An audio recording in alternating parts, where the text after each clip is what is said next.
Bonsoir à tous et bienvenue à Perspective. Lundi, le Conseil des cardinaux a tenu sa 26e assemblée au Vatican. Seulement 6 des 9 cardinaux étaient présents.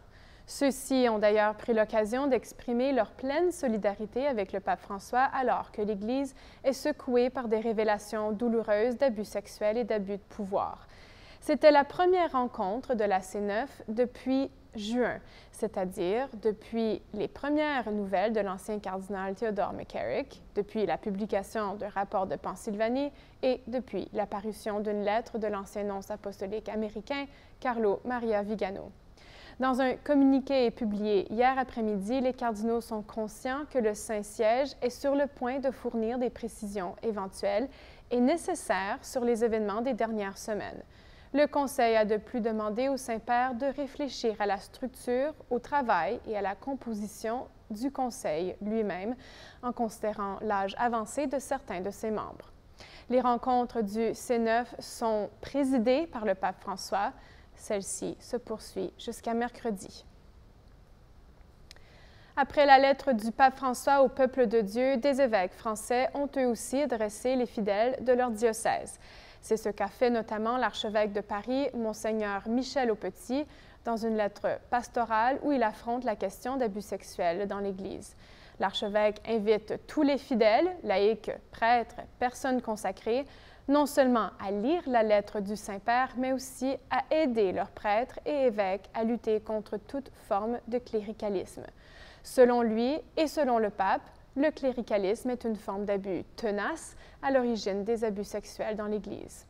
C'est ce qu'il nous dit aussi dans une entrevue au micro de Vatican News.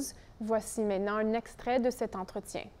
Il n'y a pas que des abus sexuels, parce que les abus sexuels sont simplement le reflet d'autres abus, c'est-à-dire une question de posture. Il faut que, effectivement, on sorte du cléricalisme, c'est-à-dire la posture particulière des prêtres qui sont en autorité. L'autorité, le Seigneur nous l'a rappelé, c'est pour faire grandir, en particulier grandir en sainteté, mais certainement pas une question de pouvoir coercitif. Mais c'est pas nouveau. Le pape Gélas, jadis, faisait la distinction, le potestas et l'auctoritas. Le potestas, c'est celui qui a le pouvoir, et l'autorité, c'est celui qui fait grandir. Donc, nous sommes dans la posture de celui qui fait grandir, comme notre Seigneur qui est venu pour servir.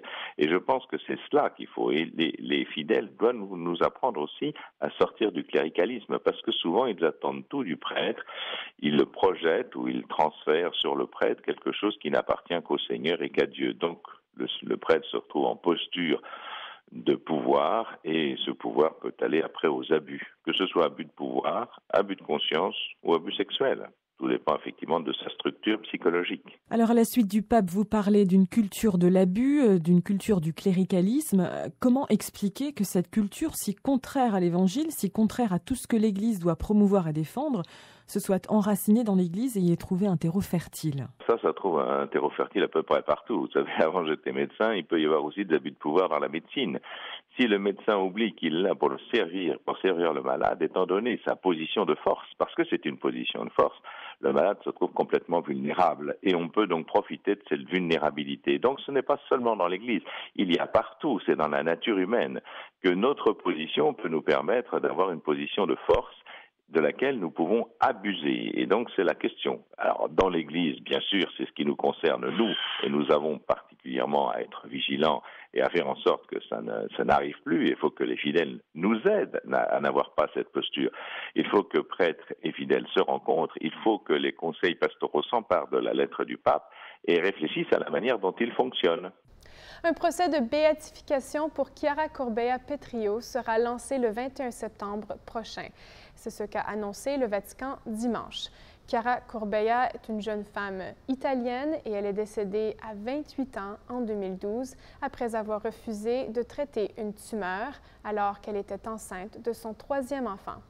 En 2017, le pape François a ajouté un nouveau critère pour les béatifications et canonisations à côté de l'héroïcité des vertus et du martyre, soit l'offrande de la vie pour en sauver une autre. L'ouverture officielle du procès sera lancée à la basilique Saint-Jean-de-Latran. Et voilà, c'est tout pour aujourd'hui. Merci d'être avec nous et à la prochaine.